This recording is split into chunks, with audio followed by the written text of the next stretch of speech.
loved it. I'll send you a copy. Bam! Bitch went down.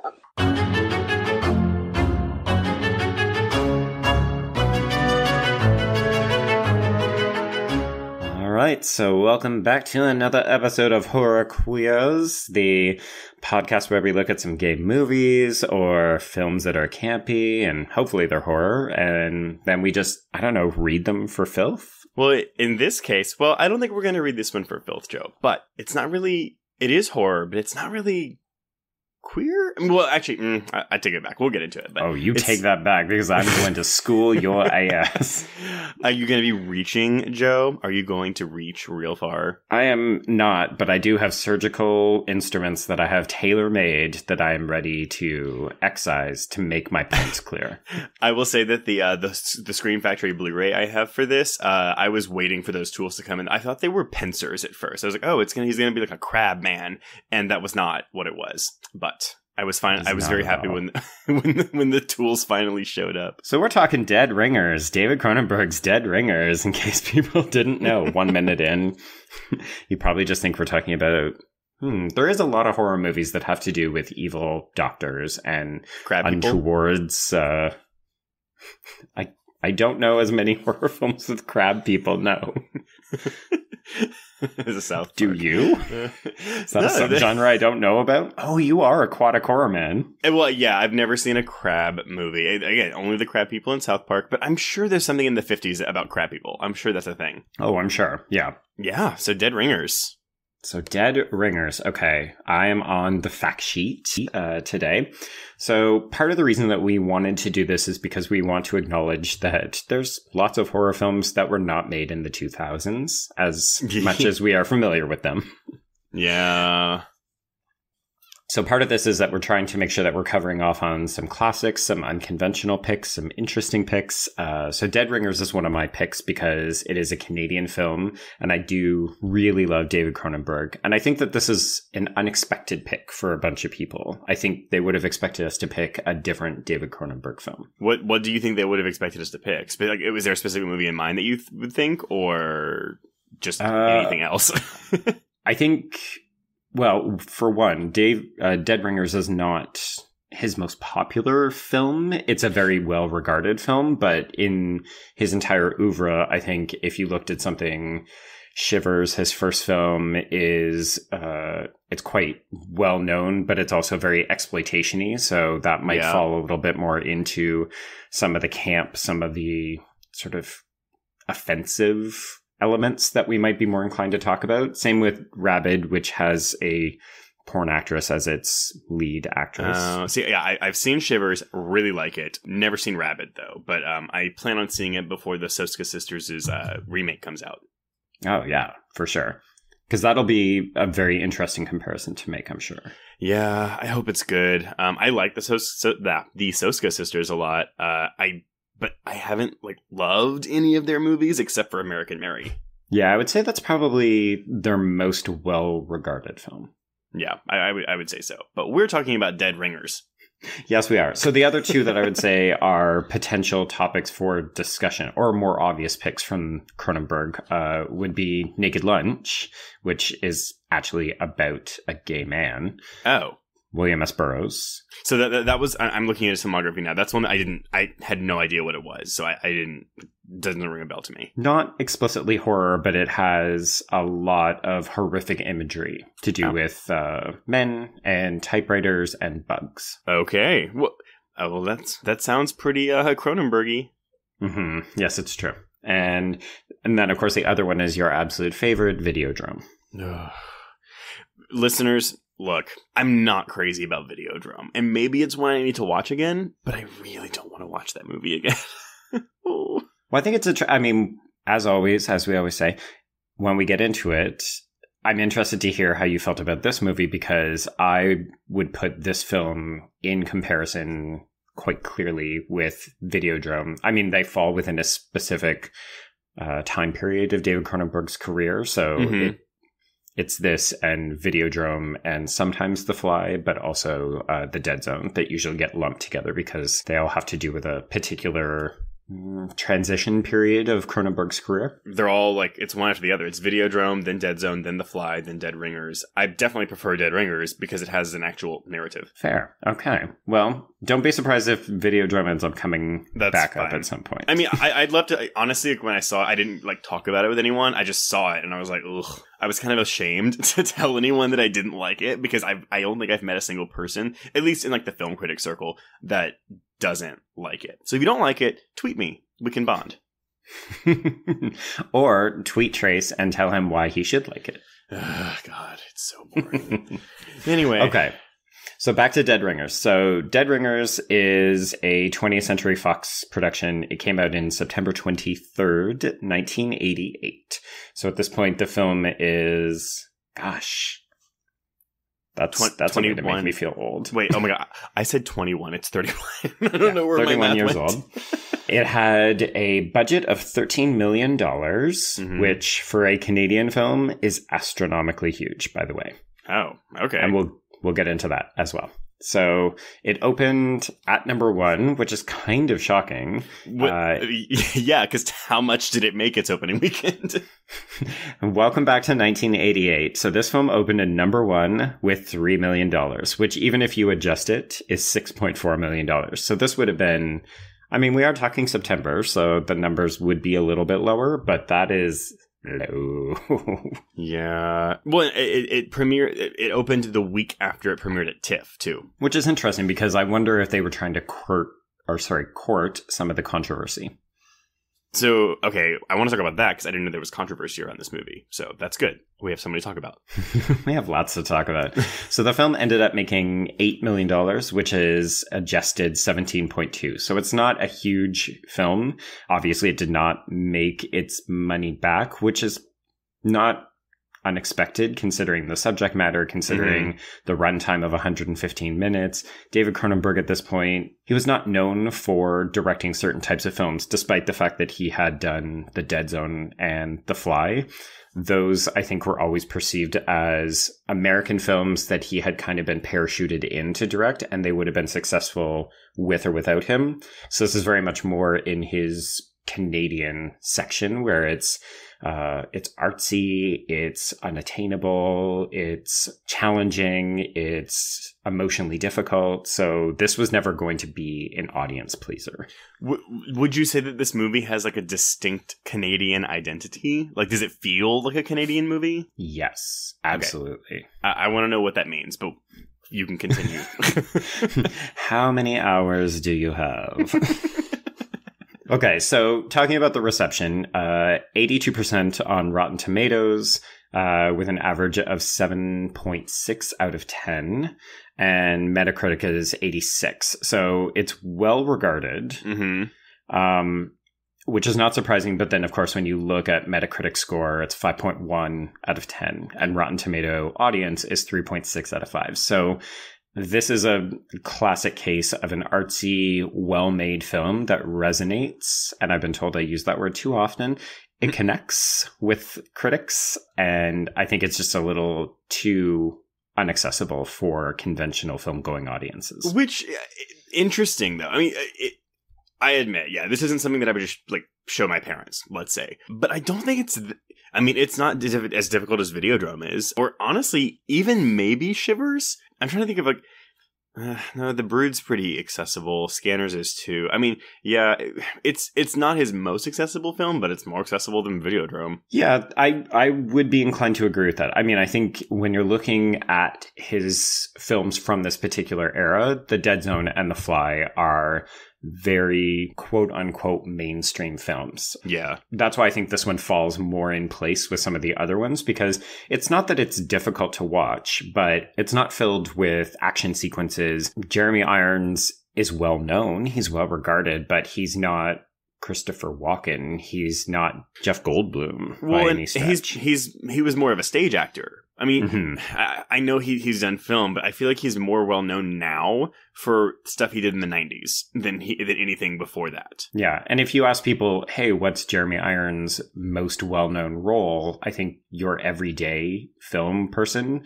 is probably going to say Die Hard 3. See, I was going to say Lion King, but yeah, Die Hard 3 was my second choice. Okay, I mean, I have I have a predilection to exclude voice acting, which is totally not fair now that I'm saying it out loud. But yeah, I guess I always think of physical presence first when I'm thinking of actors. But you don't think his most famous role is Alfred Pennyworth from Batman vs. Superman, Dawn of Justice? I think he's one of the better things in that movie, but...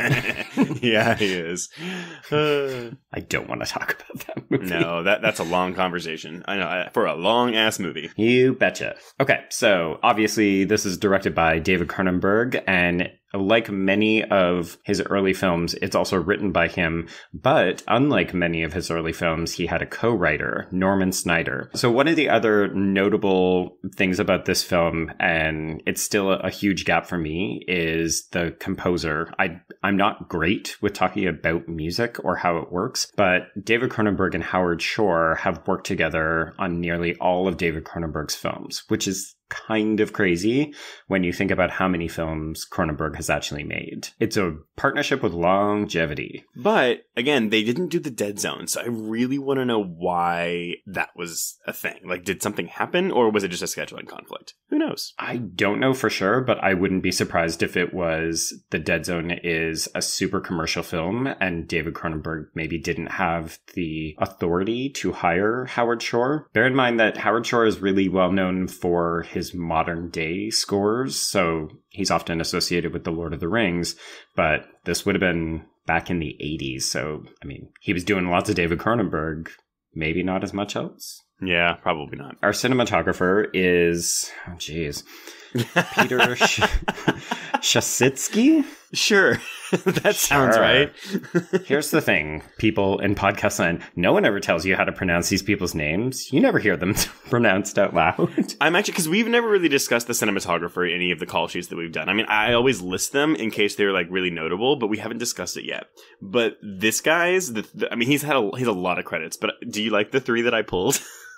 I really like all three of those, and they are completely different. So Trace, for his call sheet, has pulled Rocky Horror, The Empire Strikes Back, and Mars Attacks as his notable films. And like, those films are very distinct. They're very different. I mean, I guess like Empire Strikes Back and Mars Attacks both involve space. So there's that. Actually, so does Rocky Horror. So, haha, there you go. Wow. That was like an ad, like a Mad Libs. Yes. What did these three films have in common? Space.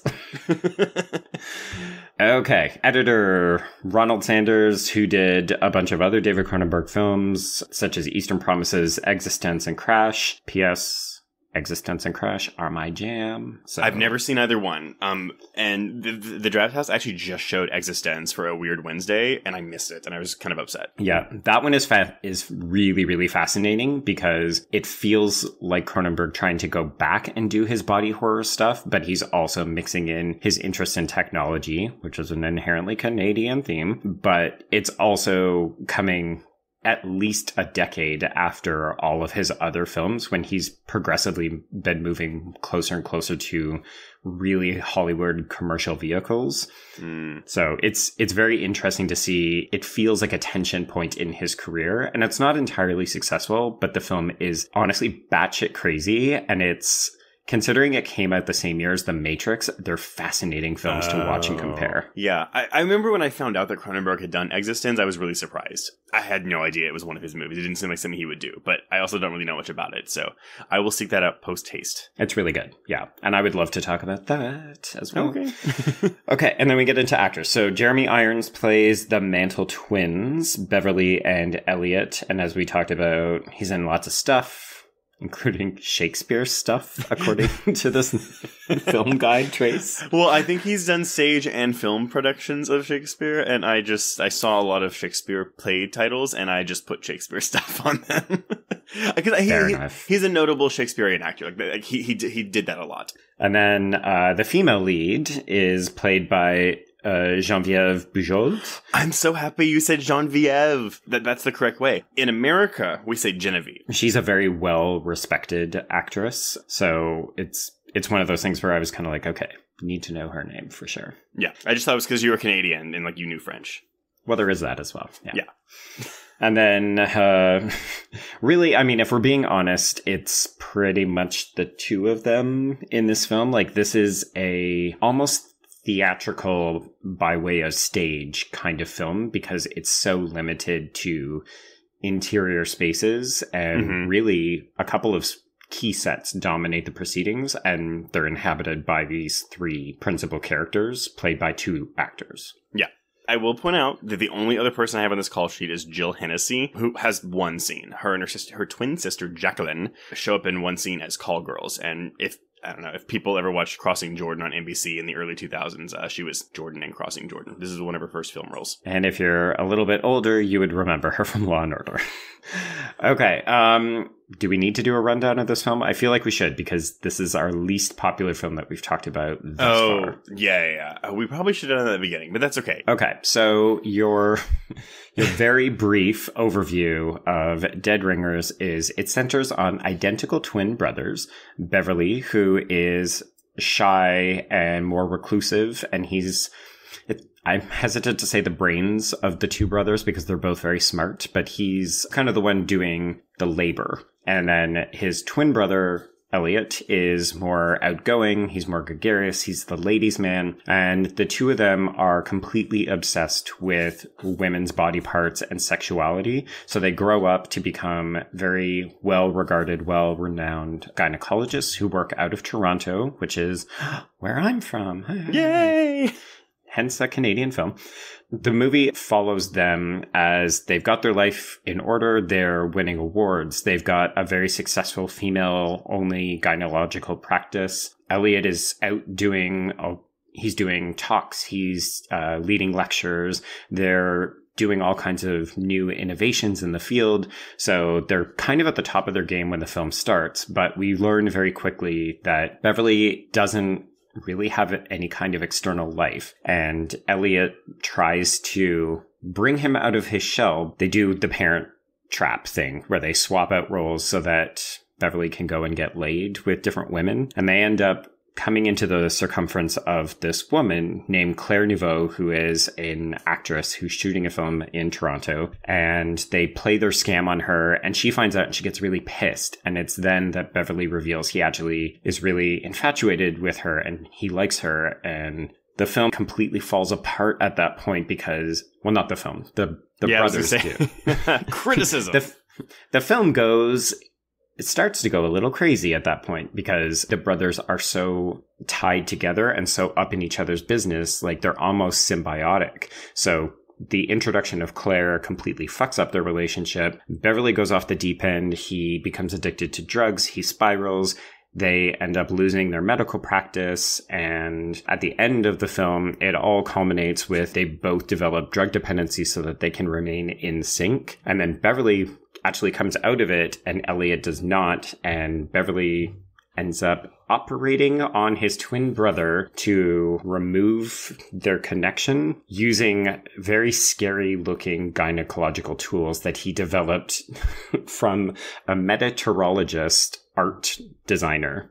Yeah. And these things, so when you hear people talk about this film as a horror film, it's typically these instruments that get brought up a lot because they look like the craziest fucking shit you've ever seen in your life. And to think of anyone using these on a female who's maybe unconscious and in surgery is very frightening. Yeah, and I wouldn't call this a horror movie per se. There are two scenes that even as a man kind of legitimately scared me. And one of them was when he uses that tool on the woman's vagina that's supposed to be a surgical, tool for the inside. And she's like, this hurts. And he's like, no, it's fine. No, but it hurts. No. You're a pussy. It's fine. And it's so disturbing. It's so deeply uncomfortable, too. This woman is obviously in distress, and her, there's nothing explicit or exploitative about the way that Cronenberg films that scene, even. Not at all. You never see anything. There's barely even any blood in this entire movie. But in that particular scene, he holds up the instrument. So this is Beverly on drugs, thinking that this woman is basically wrong, and he's using his instrument on her. And she looks panicked. She looks so uncomfortable. She's telling him it hurts. She wants him to stop. And he's like, what's wrong with you? this instrument is gold plastered and it won me an award. Well, and so at first though, because he says like, does it hurt during intercourse? And she says yes. So then I was like, okay, so maybe then there's like a actual problem with her that he's gonna find out. Nope. He's using a surgical tool just to open up her cervix. Yeah, it's deeply uncomfortable. And then, I mean, he's very high at this point, and part of the film. So let's take it one step back for a moment. So the film tends to get, or it doesn't tend to, it has been called misogynistic because of the way that the men act towards women. And one of the big plot points in the film is not only the relationship between the twin brothers and Claire, but also the fact that when Claire essentially rejects both of them, or when she asserts herself, because she's quite a staunch feminist. She's very assertive. It's a really good scene when she confronts them in the restaurant. It's amazing. It's really, really good. And I love how, not that she's dumb, because like she picks up on the differences between them. Because, again, listeners, basically, Elliot meets, works on her in the very beginning of the movie, and then they have an affair. They have sex once. And then he basically tells Beverly, you should try her. She's really good. And so then Beverly steps in as Elliot, I think? Yes. They like to impersonate each other. No. So Elliot was pretending to be Beverly, I think, in the beginning when he was doing the exam on her. And so he fucks her as Beverly. Then he actually tells Beverly to go, be with her, to test her out, to take her for a speed run. I think that's what it is. Because she thinks she's dating Beverly the most of the time. Yeah, and so then, so she can, there's a part where she says, it's like you're schizophrenic sometimes. Like, you're this way one day and this way another. So she picks up on it until she finally actually finds out, because some woman tells her. Which, I admit, though, I do think it's odd that a person would go to, a gynecologist's office and not know that it was owned by twins. Yeah, that is a little bit weird, but you're also given the impression that Beverly principally runs it, and I don't think they ever actually say the name of the clinic. So if you didn't look them up, let's bear in mind, 1988, no internet. Yeah, so that's true. You'd probably get a referral. But yeah, watching it through today's lens, you're like, how did she not figure it out? Like, she notices that they're different, but she isn't aware that they're always called the Mantle twins, but... Yeah, but when she basically sets up a date for all of them at a bar and just tells them off, and it's great. It's real glorious. Good. Yeah, she throws water in Beverly's face. She dresses down. No, she throws water in Beverly's face, dresses down Elliot, and calls him a man child. Well, no, so it's kind of civil at first. She's basically saying so this is what you do. This is really sick. But then Elliot, he has this line that I actually gasped, and he says because she asks so what, Beverly fucked me and then Elliot, you came in to taste have the seconds or something? And Elliot goes, actually, I was the one who fucked you first, but I gave you to my baby brother because you weren't very good. Ooh, I mean, it was a moment I was watching this by myself, but I gasped out loud. Oh yeah, because, I mean, Elliot is a huge piece of work. He says some really just awful things about women throughout this film, which is one of the reasons why people have called it misogynistic. So that, and the way that women's bodies are treated. So as Beverly goes increasingly off the deep end, he commissions these surgical instruments, which the person who makes them thinks that they're art. He's actually making them for the purposes of using them in the operating room. But the reason he wants them is because he believes that he needs them in order to work on mutant women, of which Claire is one, because she has a trifurcated uterus. Yeah, so she has 3 different uteruses. So a lot of the women that are coming into the clinic, they're coming in for consultations around pregnancies, or I think painful sexual encounters. Is it 3 uteruses? He said it was he tells this guy, if you lube up your finger and stick it up her vagina, and you will feel 3 entry points. So it's she has 3 cervixes, but 1 uterus? That's what I got from it, but I could be totally wrong. I don't know. I'm deeply worried that this is going to turn into a my dad wrote a porno situation where we're going to talk about women's anatomy like we know it, and I'm going to be like, yeah, well, cervix, that's that dangly bit at the back, right? The uvula of your mouth. In any case, so Claire is considered a mutant woman because she cannot have children. And it's the reason why she's comes into the film in the first place is because she was hoping to have children and she discovers that she can't. And Beverly, in a moment of anger, when he's not well, he effectively takes it out on her. So in that scene, she's gone off to film a movie and he calls her and gets her obviously super gay, very gay. Oh my God. It was like setting gay rights back a bit. I mean, probably not that far back in 1988 because it was already pretty far back. But yeah, that was fun.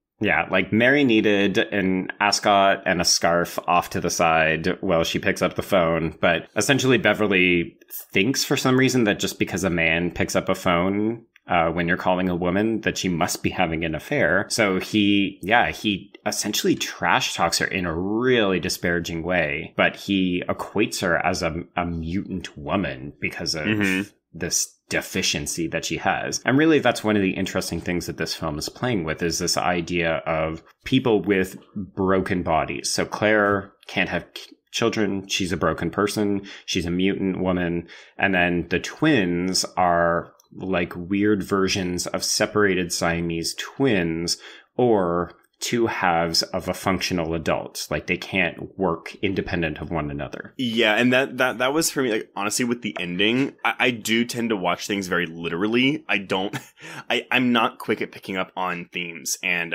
stuff like that. So when he was like, oh, I have to separate us, I was like, I don't understand why you're doing this, except for the fact that you're just really fucking high. Like, I just didn't get it. Well, the whole film is really about their inability to live independent of one another. And to me, that's one of the reasons why I picked this film. Do you want me to go into this now, or do you want to talk about other things first? Honestly, the only thing I wanted to bring up was the very first scene of the movie, which I think sets the tone for a very different movie, because it was really funny. Interesting. Okay, so describe. Yeah, so basically the movie opens up to introduce you to Elliot and Beverly in three different time periods. It starts in 1954, and it's them as little boys, and it establishes right away how unusual, I'll say, they are. Mm-hmm. It's a good word. Yeah, but they're really into, they're talking about sex right away. And they're talking and experiments. And they're probably like, I don't know, 9 or 10 years old, I would say. So they come up to this house, and this girl's sitting outside, and I'm assuming Elliot just goes, "Would you have sex with us in a bathtub? It's for an experiment." And the girl just goes, "Fuck you, fuck off, you freaks," and she just runs inside. And it's so funny, and I was like, oh, this is gonna be a movie.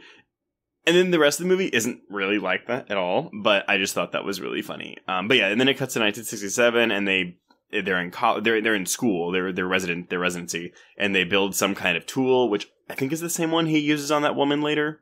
It is, yeah. Okay, got it. And then it moves forward to 1988, where where Elliot as Beverly is examining Claire. Mm-hmm. Okay, Claire, and the movie starts there. But that first scene is just so funny. I mean, out of place, I would say, maybe, but it's just like, for me, it's a totally different movie than what comes afterwards for those remaining 113 minutes. I mean, I think, as you said, it helps to set the tone of how unusual they are. So it's good in a way because it suggests that they've always been this way, and that it's not something that happens to them where they become weird medical students who have an obsession with women's body parts. Although if you do start to do some of the more traditional academic readings of this, there's a certain amount of Freudian analysis that associates the fact that they don't have a mother, because the film is very Freudian in their way that it's like boys who don't have a mom, who misplace their affections for women in mothering capacity. So Claire becomes the mother figure to Beverly. You know, she has to help him, and then when she goes away, he completely falls apart. Got it. Okay. I guess there wasn't really a lot I wanted to talk about. I just wanted to say that I loved that scene. It was really good. Well, whenever you can get a little girl mouthing off in the first couple of minutes of a movie, that's always fun. Fuck you, freaks, man! It was just, I died. It was so good.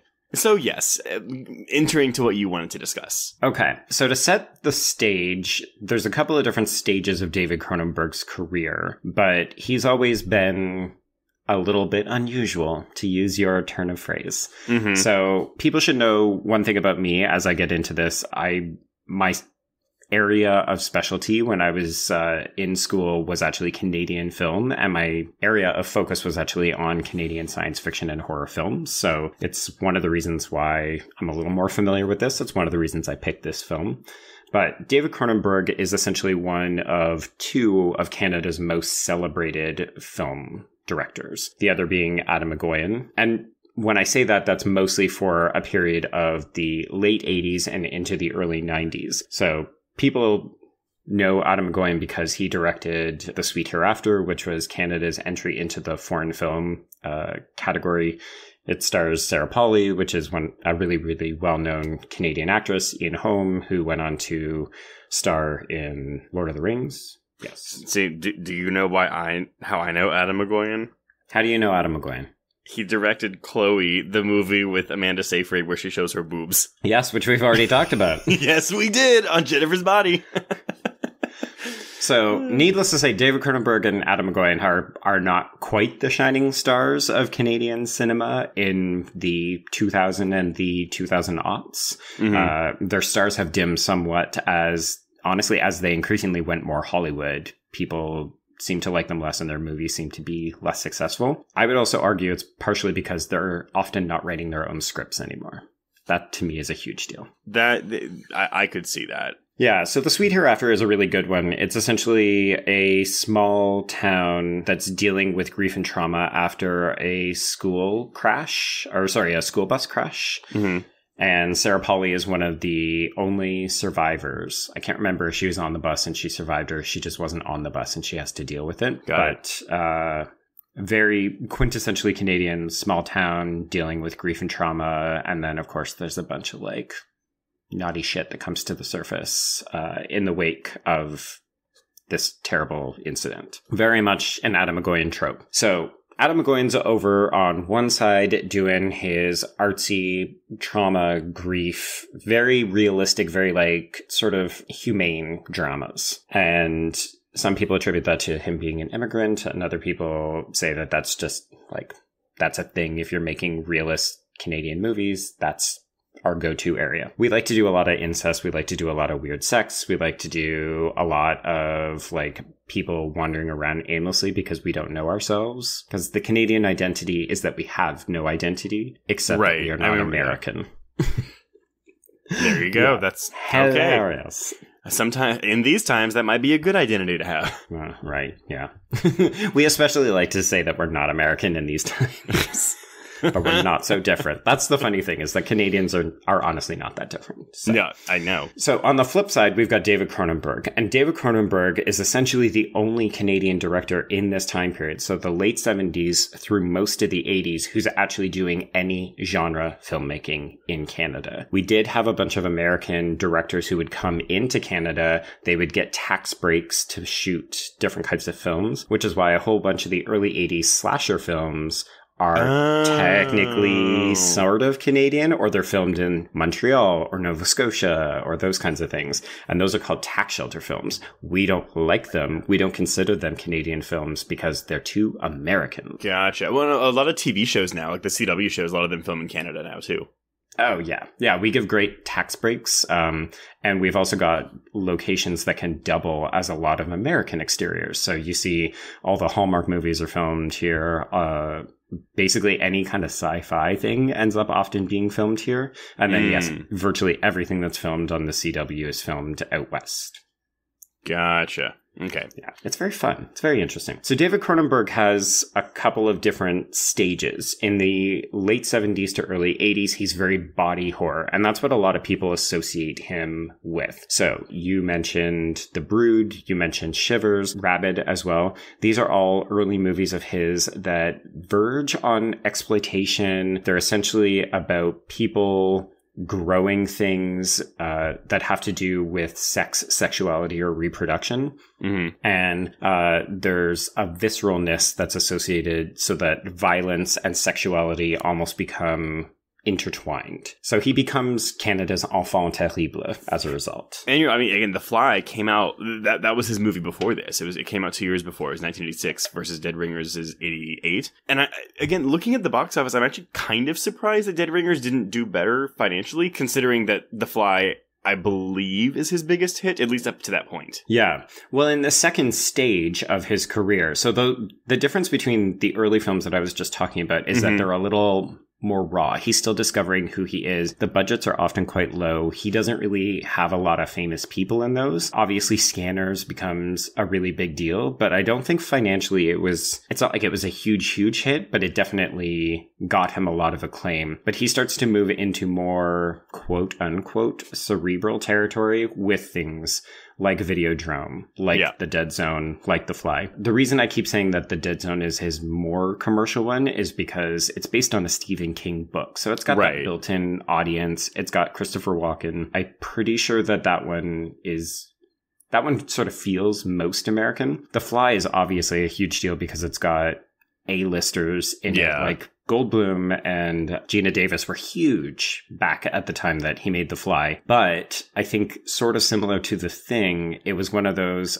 do we really need to remake this movie again? So even though it did really well, when people talked about it, they credited not a smart film, they talked about the effects. So it's known for that, even though Cronenberg, like if you look at his filmography, The Fly 100% makes sense in terms of the films of this period. So is Dead Ringers kind of like a reaction to that? Because this movie has very little special effects. There's one scene of body horror, which is a nightmare sequence. And then, the ending, which, you don't even like really see the surgery happen. I mean, it's a disemboweling, but you don't see anything. No, and I can't say for certain that it was in response to that, but if you look at the films that start to follow, he makes a very artsy film in Madame Butterfly, which is, has since gone on to be turned into a ballet and a stage production. But then after that, he starts to move increasingly more into more mainstream kind of Hollywood. I don't know that he ever truly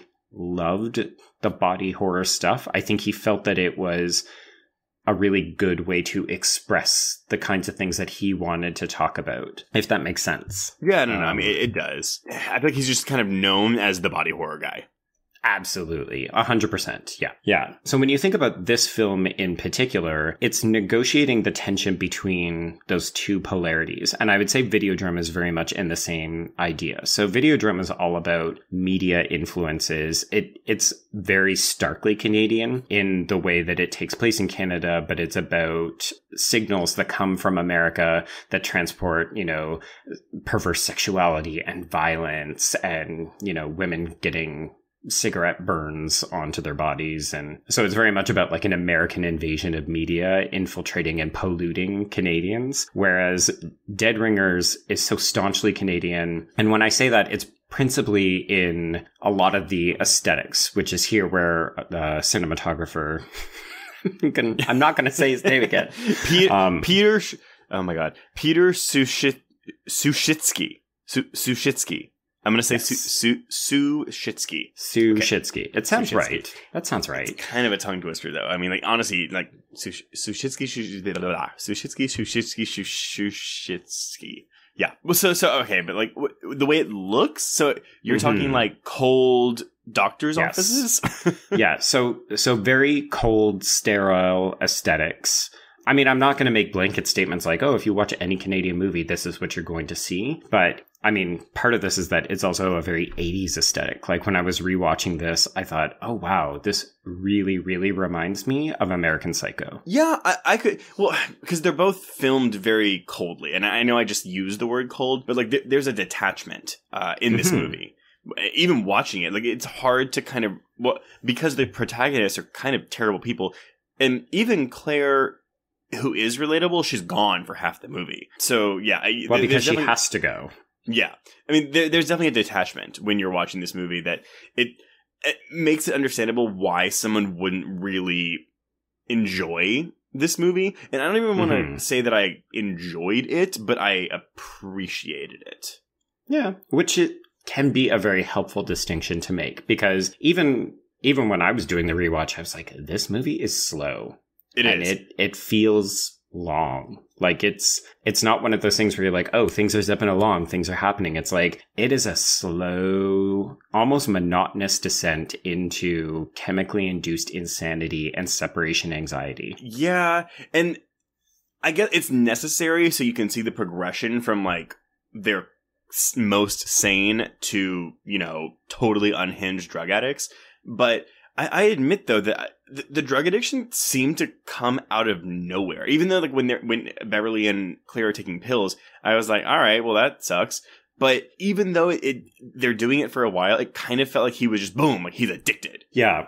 So part of this, and I'm not going to take credit for this piece. If people want to know more about David Cronenberg or explicitly about this film, I'm going to direct people to a particular scholar named William Beard. He's essentially the Cronenberg master. Like, he's written an entire book about every single film in David Cronenberg's filmography up to, I want to say Eastern Promises, but he might have even gone beyond that. So most films actually get their own chapter. So I'll redirect people to the book. It's called The Artist's Monster, The Cinema of David Cronenberg. We'll link to it in the show notes. But if you have access to scholarly journals, I always do that. You can read a version of the Dead Ringers chapter called Lost and Gone Forever, Cronenberg's Dead Ringers, and it's in Contemporary Literary Criticism. It was published in around the mid-90s. But essentially, Beard makes a bunch of different kinds of arguments about how this film fits into David Cronenberg's other filmography. And one of the things that he talks about is essentially Claire is used as an entry point for the fracturing of these delicate male psyches. So the reason that it seems like Beverly just immediately gets hooked on drugs is because the introduction of Claire essentially fractures this lifelong relationship that Beverly and Elliott have had. And that's what sets them off on these paths to destruction, because all of a sudden Beverly starts to have feelings for this woman. And he thinks that that means that that will be the end of him and Elliot. And he doesn't know how to handle it because he's so insulated. He's so interior minded. He's constantly living in his own head, right? If you think about the way that we see Beverly, he's always by himself in the office doing work. He doesn't want to go out. He doesn't want to date women. But Elliot enables that, though. I mean, like, I really do think this... even though Elliot is obviously the less likable of the two, and even though Beverly's natural nature is more introverted, it definitely feels like Elliot contributes to that aspect of him. Oh, absolutely. And part of this is because they're meant to be two different sides of one functional person. So I've got a quote that might help, because Beard is so much more eloquent than I am. By all means. Okay, so in describing Elliot and Beverly as a single individual, he calls them an exotic creature that lives in a state of enclosed symbiotic balance, which in itself recalls the initial state of his predecessors, and moves via an attempt at liberation from this enclosure through a relationship with a woman to a disastrous imbalance ending in death. Instead of marking the conflict inside the protagonist's psyche onto his mind and or body as hysterical sensational symptoms, hallucinations, visions, and transformation, which is what you would normally get in a Cronenberg film, that conflict is institutionalized in the narrative by means of assigning a separate character or persona to each block of psychic characteristics. So in this case, Beard is actually saying that Elliot is the male and Beverly is the female. Oh. Which, if you think about it, you can obviously agree to disagree. They're obviously both men. Yeah, well, no, I know, but then you're kind of going into like gender roles or like gender behaviors and like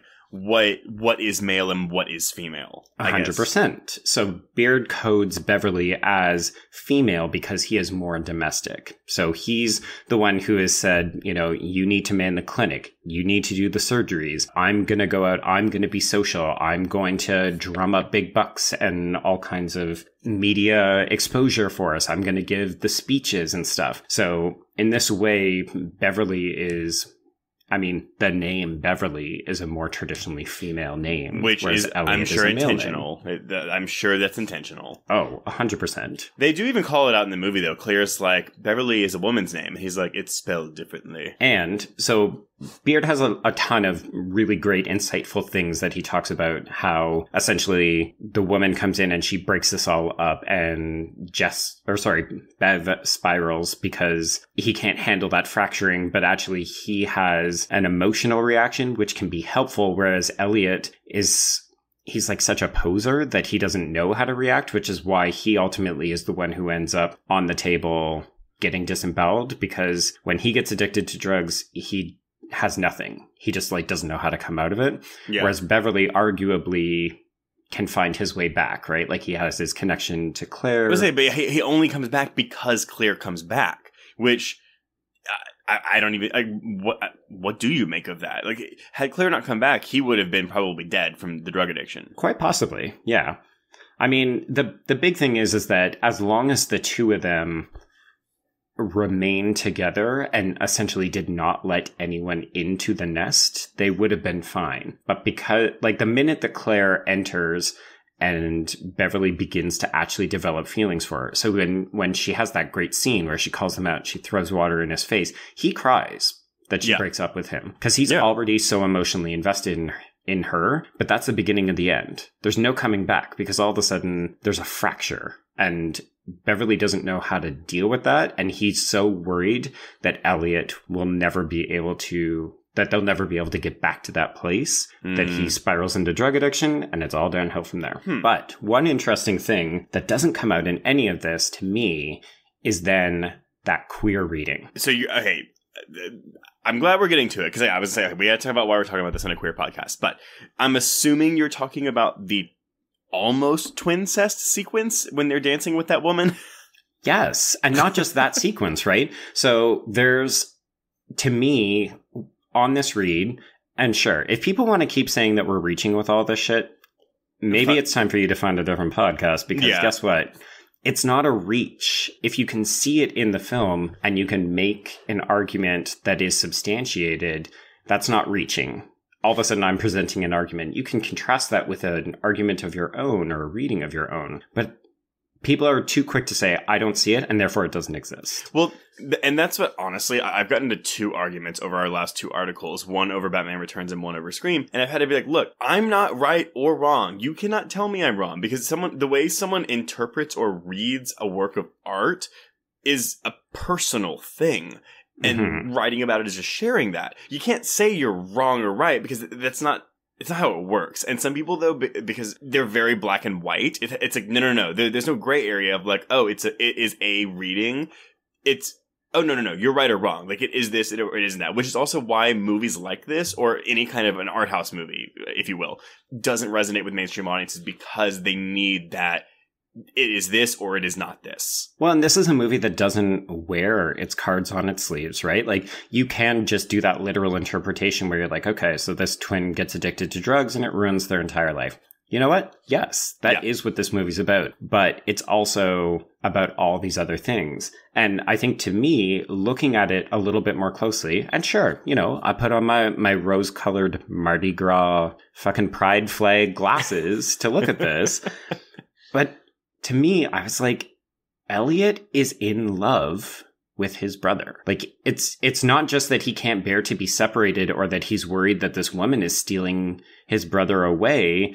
Like, yes, obviously that scene where they're dancing with the woman and he actually manipulates her hand onto his brother's back. Yeah, so he can touch him too. Well, no, honestly, I fully thought there was going to be a threesome scene. Like, I fully thought it was going there. And I was actually a little surprised when it didn't, considering it's a Cronenberg film. But, yeah, no, I mean, there's definite romance in that scene. And honestly, when that scene happened, which, again, I'm sure if I watch it again, because I do think this is a film that merits two viewings, I'm sure if you watch it again, you can pick up on it a lot more if you're looking for it. But yeah, that whole sequence, I was like, oh, look, these brothers are going to fuck each other. It's going to happen. It did not. Right? But and then that scene technically ends. So Beverly doesn't want to engage in a threesome and he stumbles away. He passes out and he actually, like, his system shuts down, or he has, his heart stops. And Elliot prevents the other woman from physically touching his brother so that he can then move in and give him mouth to mouth. Yeah, exactly. And I mean, that's the most obvious example of the film, but also the scene earlier where you referenced Claire saying Beverly's a girl's name. Yeah. She says that, and so it's actually Elliot pretending to be Beverly in that moment, flips out. And do you remember he actually says, "Are you calling me gay?" Oh, yeah. Oh, so there's his gay panic, though, because he is gay, and he's freaking out about it. Yeah. Oh and one of the more interesting things that I don't think would have been quite as prevalent in 1988 is this idea that there is a fascination with twins in gay culture as sexually identifiable objects. So this idea that twins can pass for one another, I mean, that's not just within queer, that's not just within porn, but this idea that two beings, two exotic creatures, to use Beard's language, who share identical DNA, who look the same, they're like mirrored images. And the idea of these two people who look identical, who form one, coming together physically, it's right up there in terms of fetishization. Fetishization Suschitzky. There we go. There's an entire subculture of people who are turned on by this, who want to see it. Well, yeah, I mean, and there is twincest porn. I mean, like, I'm straight porn, I'm sure, and definitely in gay porn. And, I mean, far be it from me to judge anyone's porn preferences. But, yeah, there's definitely this kind of fascination that some people have with twin sexuality. And it's definitely, like, it's not explicit in this movie, but it's definitely heavily implied.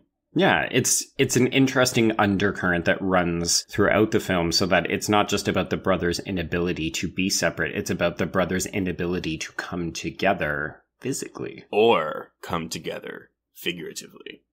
Or literally. I mean, I guess it's kind of literally, because whatever. It's come together in all those ways. every meaning of the word. Yes. All the nasty, dirty little ways. So that's essentially one of the things that I have been drawn to. I mean, it is a recurring, not a specific idea within Cronenberg's films, but this idea of denied, socially unapproved, very taboo sexuality that rears its head, or other things. Many phallic objects in David Cronenberg's oeuvre. Yeah, lots of appendages. Yeah, and to be honest, that is a very Canadian thing. So this idea of repression coming out.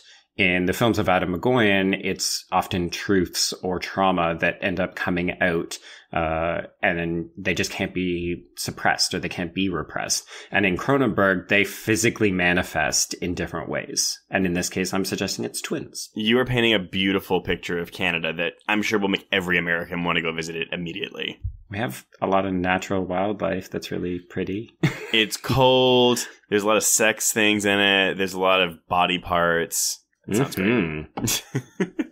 No, I don't think you're wrong.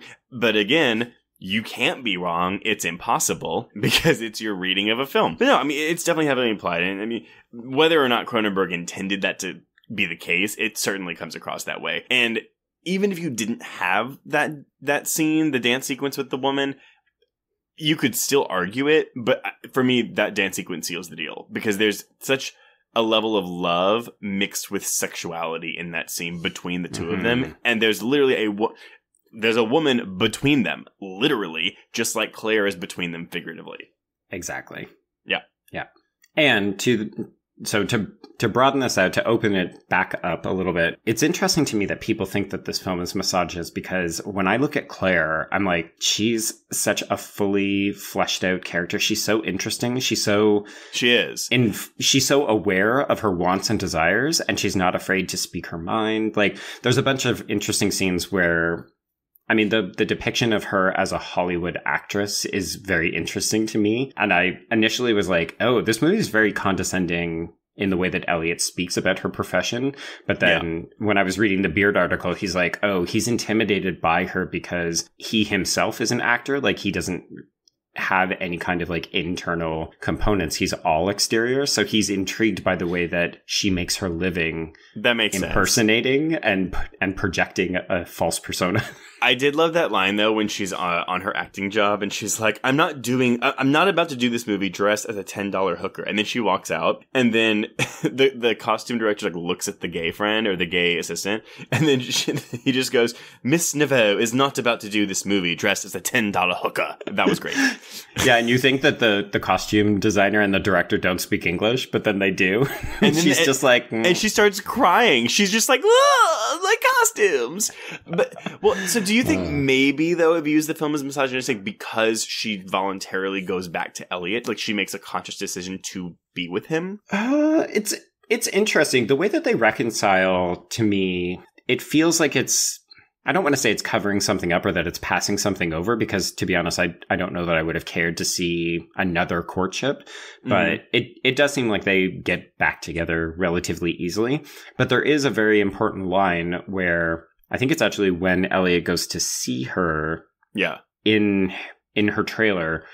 And he asks her whether they really are so different. And she effectively says, I can tell you apart very easily. Like, he's kind and generous and you're an asshole. Yeah, I can see someone though thinking, okay, like she's a weak woman for going back to Beverly, but I also see it as an adult woman making like evaluating her situation and making a conscious decision to enter a relationship. You know, it's like it's like a couple like where someone cheats on the other one and like, you know, they decide to stay together.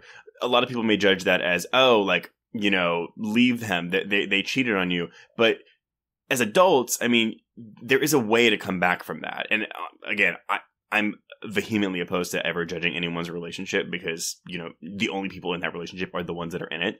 Yeah, it's a bad... Don't go there. Yeah. But I mean, like, that's kind of the thing is like, you know, I don't think she would have entered back into the relationship with Beverly. Like, if there was like a thought in her mind that it wouldn't work, you know, I think she'd already gone through her processes with it. And going back a little bit to like how she can tell them apart, I did want to comment though really quickly on Jeremy Irons' performance. Yes, let's talk about it. Performances, I guess. And one of the factoids we had is that, you know, the way he would play Elliot or Beverly is by playing one with his weight on the balls of his feet and the other with his weight on his heels. Tiny thing. Crazy. In the beginning, I will confess, I had a little bit of trouble telling them apart, but as it went on, like, and I got to know the characters, it was very obvious. Even when it was like Beverly pretending to be Elliot or vice versa, you could tell which one you were watching. Well, what's interesting, so I have the Criterion edition. It's not blue, it's just regular DVD, so it's probably from a while back, but they've got an old school featurette on it, which I miss. I love those. And they talk a little bit about the shooting process and some of the challenges in it. So this is 1988. So their ability to actually have him do the dual performance is kind of technically crazy. Yeah. There aren't a lot of shots of them together, but there are a couple. But most of it is like just one or the other. Yeah. So this is obviously before CGI becomes a really big thing. So they would actually have him they would shoot all of those scenes where he's in both of them or where he's talking to himself in the same shot. They would shoot it twice. So he would have somebody else do the other half of the conversation and then he would have to reenact it. And then they would have like almost like a split screen, like a divider that they could use to then bring it together. But one of the other interesting things that came out was he originally was given 2 different changing rooms and 2 different sets of wardrobe so that he could get into character either as Beverly or Elliot. And he said, well, the whole point of this movie is that they're supposed to be interchangeable and difficult to distinguish. So he ended up only using one of the change rooms and he actually mixed the wardrobe together so that it would be harder because he wanted people to have difficulty, particularly when one was playing the other. He wanted you to have those moments of confusion. And then when it's important that you know who's who, that's when you can 100% tell. Well, and it's honestly when Beverly starts getting deeper into his drug addiction, because he always looks disheveled. His eyes are kind of hollowed out, whereas Elliott is always extremely... Like, Elliott is the Patrick Bateman of this movie. Like, he's very well put together. His hair is always coiffed. He's wearing a suit all the time. Whereas Beverly, like, again, like, really once Claire leaves, it's like you can always tell when Beverly's on screen. Yeah. And you've got an interesting factoid in here. So apparently they did have some difficulty casting his role. And originally it went to Robert De Niro. And he said that he was uncomfortable playing a gynecologist and he was uncomfortable with the material in the film. That's really weird to me. I mean, this is the man who did Cape Fear a couple years later, where he's basically a pedophile. Well, and Margot Kidder was considered for the role of Claire, which interesting considering she was also playing twins and Brian De Palma's sisters. One thing that I thought was a little odd, and this may be my lack of knowledge of pregnancy, like, capabilities in women. So Claire's trying to have a baby this whole time. You know, it's difficult for her to have a baby. And they, of course, learn that it's because she has the trifurcated uterus. Geneviève Bujold is 46 years old in this movie. And I think Margot Kidder would have been like 40 or 42. So I know that after 35, it's considered a geriatric pregnancy. And I know it is possible for a 46-year-old woman to get pregnant, right? It is. I mean, I don't think she's meant to be playing a 46-year-old in the film, though. Yeah, I pegged her as probably a late 30s actress. Yeah. Which would have been probably a very high-risk pregnancy, which, again, would explain why she would be, like, getting the undercarriage checked out to see, okay, how likely is this to actually take? That makes sense. Okay, so... almost all of their patients looked a little bit older, a little bit more mature. Yes, they did. So do you want to go into then this crazy red-robed operation sequence? Okay, absolutely. Because so I think one of the reasons why people, especially if you haven't seen it and you're just looking at still images, when you see that surgical equipment, which P.S. did tour as an art exhibition...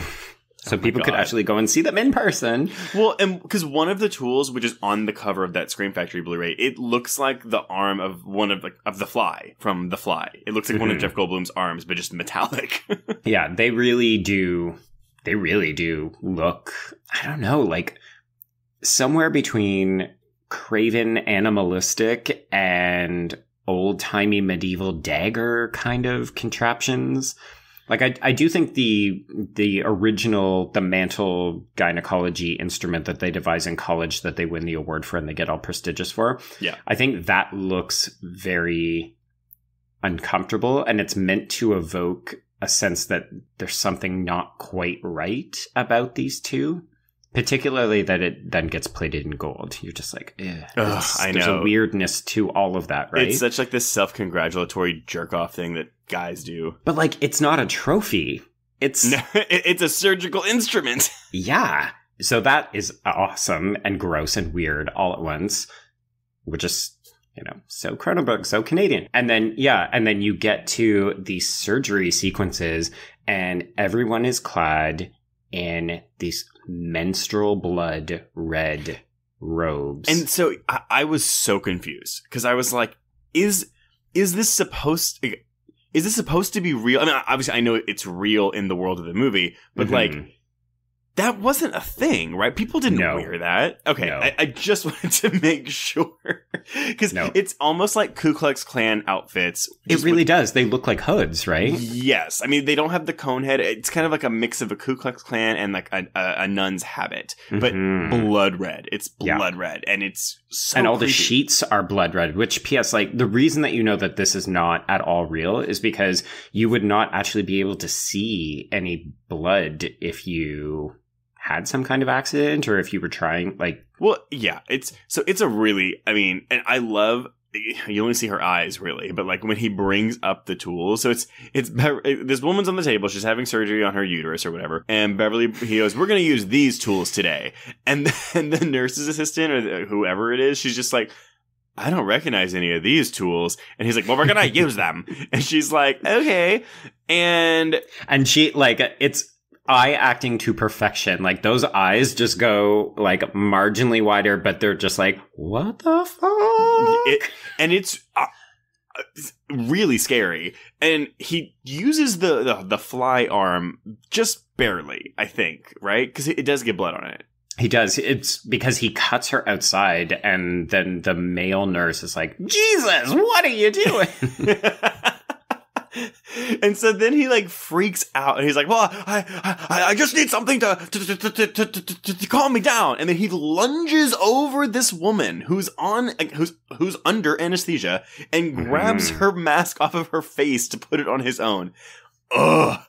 It's so uncomfortable. It's so disturbing. And this is an episode where I almost wish we had a female guest, because I would love to see what their perspective is on this. Well, yes. I mean, literally any woman, tweet us and tell us about your reactions to honestly, any of the scenes where a woman is either being examined or is in the chair. Like, tell us how you feel, because I'm very intrigued if it's that much more of a visceral reaction, because this is like, women have to undergo these kind of invasive pap smear tests and all these other kinds of things. Like, they have to get them checked out far more regularly. Men are idiots. We can just go for ages without having to get anything checked. Well, but I love it though, because like, it's such a thing, because, you know, it's like, after the age of 50, it's recommended that men go get their prostates examined, like, you know, once a year. And men are such pussies about it. Mm-hmm. But like, women spend their whole lives pretty much getting their vaginas checked out. It's just like, guys, come on.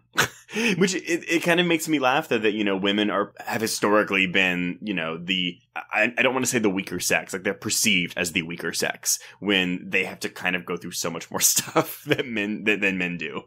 Oh yeah. And I mean, everything in this movie is basically, look at these two powerful, smart, educated men. They're at the top of their career. And it's like, you know, this actress who isn't afraid to talk shit comes into their lives. They just completely fall apart. And she's like, oh, I'm on a shoot. Sorry, I can't pick up the phone. Who is this? Gotta go. Bye. Well, so I guess, yeah, that's really interesting. I mean, I know I'm going back to the whole misogyny thing, but yeah, that people perceive this movie as misogynistic when the only lead female character is kind of such a badass the whole time. And even the end, like, I mean, you don't get a lot of closure with her, because, I mean, when Beverly, I'm going under the assumption... She pieces out and she's gone from the movie. Well, yeah, but I mean, she comes back, and like, you know, Beverly goes to rescue Elliot, because Elliot has now become so addicted to drugs that he's showering a lot. I don't know. But even when, like, you know, after he kills Elliot and he calls Claire, he doesn't even talk to her, and she's like, who is this? That's kind of all we get from her. Like, we don't even get closure between Beverly and Claire. He just goes back and, I'm assuming, dies in Elliot's arms.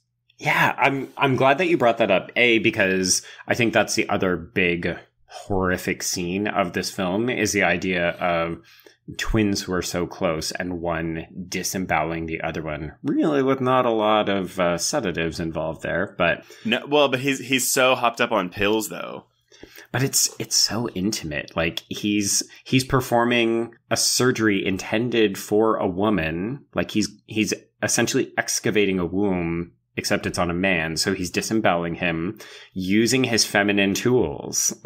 Yeah. What I actually, again, I really think this is a reaction to The Fly, though, because there's so much restraint in this scene. The only moment of gore we see is you don't see him cut, but the camera pans down to the side of the table that Elliot's on, and you just see blood kind of pool up and start dripping off the side of the table. Mm-hmm. It's like the definition of like an artsy blood flow. Yes. And then there's kind of a shot like later when he's asking for Elliot. He's like, Ellie, where are you, Ellie? And he's like, his corpse is like right there on the table. And it's just like a background shot. And you can see like the blood on his stomach. Like, you can see that he's been disemboweled, but it's not like, it doesn't focus on it. The focus is all on Beverly, which I like that, but I'm also kind of like, damn it. Like, I wish that Cronenberg would have leaned into his more, you know, graphic tendencies, but I can see why he might not want to in this movie, to be like, look what I can do, a serious movie too. I think you're right. I have no reason to say it, but I don't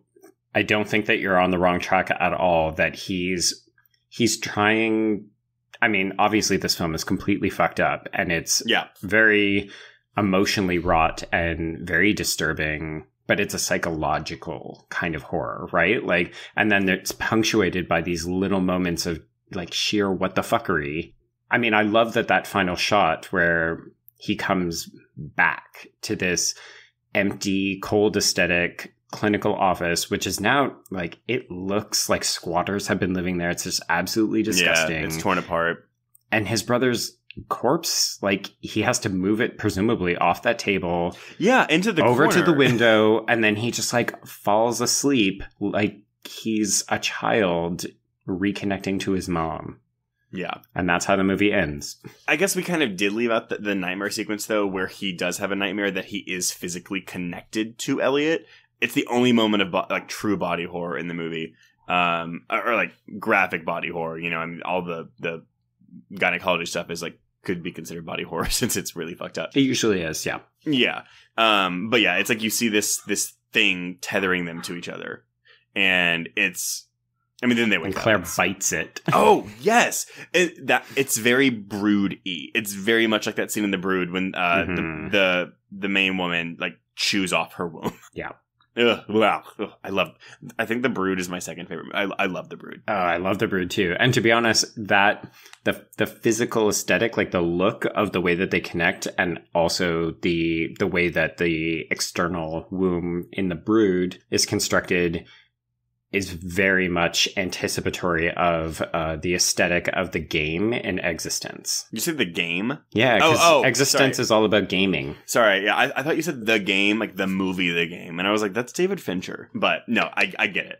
Yeah, because Existence is like virtual reality, right? It is, yeah. Okay. Yeah, so anyway, basically like the last shot of the movie is him reconnecting. Even though like you don't see this, tether between them, it's there, and that's basically what it is. And of course, yes, you can read it as, it's brotherly love, or it's twincest. Yeah, it's them finally being, all of the obstacles have been removed. They're finally able to come together, but of course, the parts don't fit. Yeah. And it can only end in horror. That's it. That is Dead Ringers. Yeah, that is Eli Roth's Dead Ringers. Oh my god. I wonder if I'm sure a remake was never considered. I didn't say anything about that, but I imagine if it was ever going to be remade, it would be someone like Eli Roth wanting to do it. I mean, if they were going to do a remake, I think it would probably be Videodrome, however misguided that would be. See, I don't think so. But, okay. I don't think so, because I don't think unless they do it like Suspiria, and it's like kind of completely different. Yeah, because... Well, granted, though, the original Suspiria is probably more accessible to mainstream audiences than the remake of Suspiria.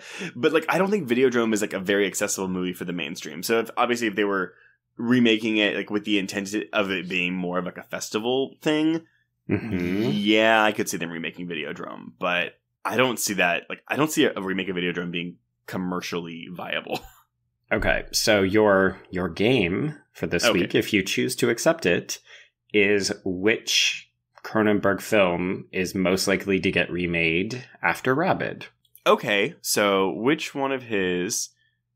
so I think the one that's most due for a remake is Shivers. I would love to see a remake of Shivers. Because I think it's a really good movie, but you're right, it's very raw, it's a little unpolished, and I think it could do well with a remake.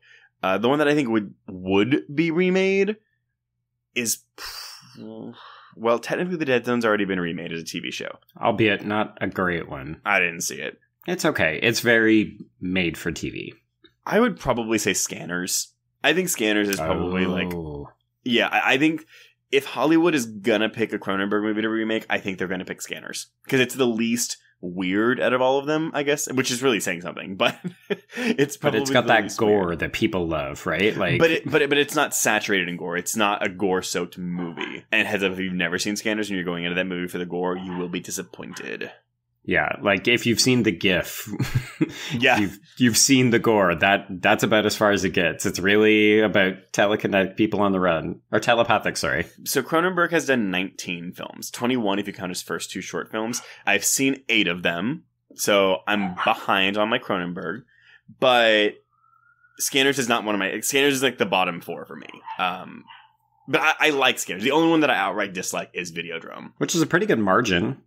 1 out of 8 films that you've seen. And even though I don't like Videodrome, I do like a lot of I like the body horror elements in that movie. I like the aesthetic of that movie. I just did not like that movie. But yeah, no, all of the other ones that I've seen, I really do like. Out of curiosity, how long has it been since you've seen Videodrome? Like, has it been a decade? Were you quite a bit younger? Or? No, I was probably 24, 25 when I saw it. So it was like 4 or 5 years ago. Finding another way to bring your age in. Yeah. I'm just a young pup. I know. Go because you're so old. No, I mean... I will rewatch Videodrome one day. It's just like, I mean, I'm going to have to be like given alcohol or money to do it, or just like really kind of commit to it. Interesting. I actually feel that if you did research on it and then watched it, you might appreciate it more. And you're right. Which sounds like a super cunty thing to, bitchy thing to say. No. But I just mean that, I think if you were able to look for certain things, it might help to guide your viewing experience. Not because I think that you watched it and didn't appreciate it. No. It's totally fine. I mean, like, first, I just want to say I'm happy that you're the first person to say cunt on this podcast, because I really like that word, but I wasn't going to be the first one to say it.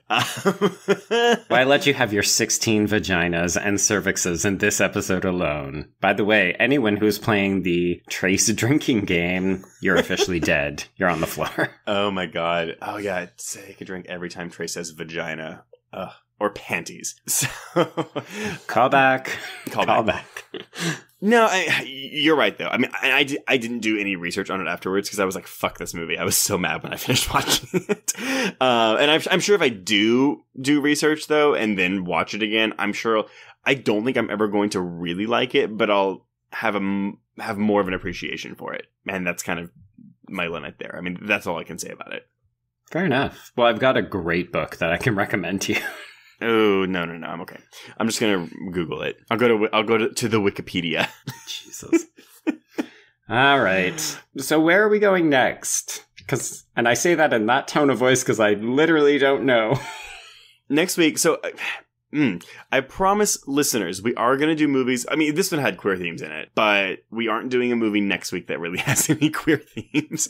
But the two after that will. But we are doing. Oh, actually, no, there is a gay character. So you know what? We're bringing the gay because we are podcasting about it. Yes, that's true. So next week, because it's Valentine's Day next week, and Happy Death Day to You is coming to theaters, we will be going over the first Happy Death Day, which is from 2017? Yeah, 2017.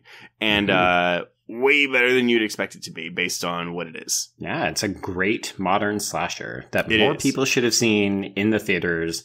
Shame on you people who didn't, and thank God they saw fit to get a sequel. If you want to help to support the show, you can visit patreon.com/horrorqueers, and starting at the $5 level, you can listen to us review a bunch of different new releases. And for January, we're doing 2, so they're already in there.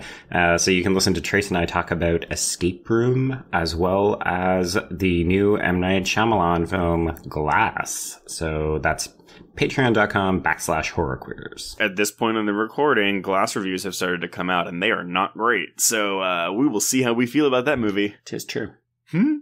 Joe, where can people find you on Twitter? People can follow me at B Stole My Remote. That's the letter B. And people can find me at Traced Thurman. That's Trace D as in dog Thurman. And please, when you're tweeting us, or if you're just tweeting about us, please use the hashtag HorrorQueers so we can find you and respond to all of your fun comments. Indeed. And, while you're at it, if you're feeling a little generous, we'd love it if you'd give us a rating or a review or some kind of comments on your podcatcher of choice. Is that the term? It helps other people find the show, and apparently analytics, etc. ? And we actually do this for engagement. We started our articles to promote discussion and to join in on the discussion, specifically about queer horror, or just horror through a queer lens, which, we are the lens, but so can you. If you're queer. I mean, if you're not queer, it's totally cool. You can still try to do it, but I don't know if you'll be able to. But it's okay. Yeah. We care about you a little less. So yeah, talk to us. We love talking. Indeed. Yeah. I think that handles all the housekeeping duties. So I guess until Happy Death Day, you could always wish me a happy birthday, you cheeky bitch. Oh, wait. When's your birthday? It's the week that this episode drops. It's February 6th. Is it the 4th, 5th, 7th? No, I'm not saying it on air. God damn it. Okay, just know that it's this week. Wish Joe a happy birthday this week, even though you don't know the day it's going to happen. Exactly. I'm not a big celebrator, so we'll save that for your birthday. He's so old. He's going to be so old. Yeah, send me a birthday card carved in granite, because that's what I'm used to. Yes. All right. Horror Queers out. Horror Quiz out. Cross out Horror Queers. I guess we're just going to go with that. Cross out Horror Queers.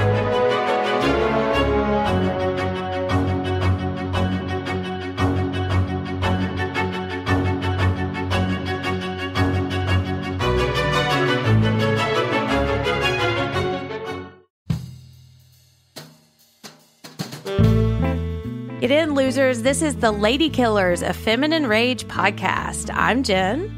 I'm Sammy. I'm Rocco. And I'm May. Our podcast is a tribute to the female-identifying killers in horror and more. Each episode will feature us, your Supreme Court of female murderers, discussing our favorite lady killers, from your Julias and Jennifers to your Carries and Christines. We'll tell her story, decide if it's good for her horror, and answer the most important question of all. Would we die for her? Join us on Thursdays as we pull on our sweaters, snatch our ice picks, sharpen our scissors, and honor the lady killers who live on the silver screen. No boys were harmed in the making of this podcast. Yet.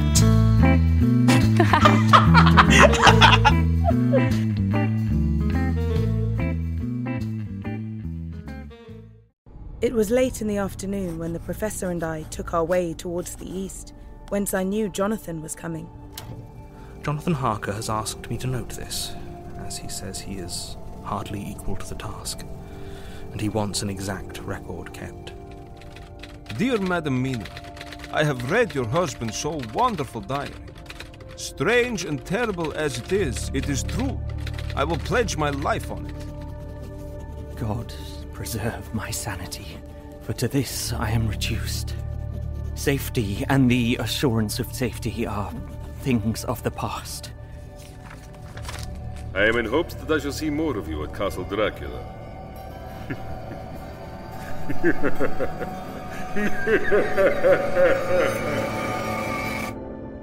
Listen to Regarding Dracula wherever you listen to podcasts, or find us online at bloody.fm.